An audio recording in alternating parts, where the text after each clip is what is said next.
বাংলাদেশি বংশোদ্ভূত স্পেনের নাগরিক মারিয়া মিম ভালোবেসে বিয়ে করেছিলেন অভিনেতা সিদ্দিককে।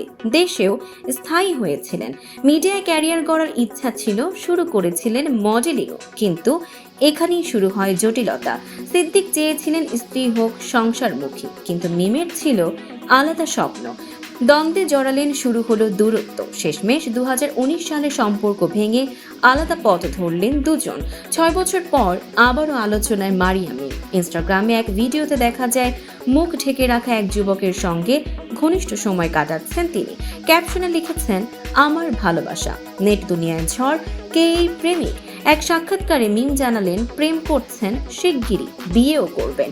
সে মিডিয়ার কেউ নয়, সাধারণ একজন মানুষ। খুব শিগগিরই তাকে জীবন সঙ্গী করব। সিদ্দিক প্রসঙ্গে এক প্রশ্নের জবাবে ক্ষোভ ঝাড়েননি এই মডেল। বলেন, সিদ্দিক তো আমার প্রাক্তন। ডিভোর্স হয়ে গেলে তার সঙ্গে দেখা করাটাও পাপ। তিনি আমার জন্য এখন একজন পরপুরুষ, যার সঙ্গে দেখা করাটাও পাপ। প্লিজ সিদ্দিককে আমার জামাই বানাই দিয়েন না।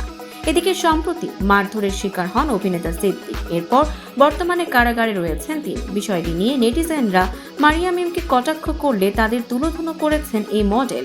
এক নেটিজেন মিমকে প্রশ্ন করেন, সিদ্দিক জেলে, তুমি কি খুশি? জবাবে তিনি বলেন, তোমাদের বোঝা উচিত যে ডিভোর্সের 5-6 বছর পরেও কেউ জামাই থাকে না।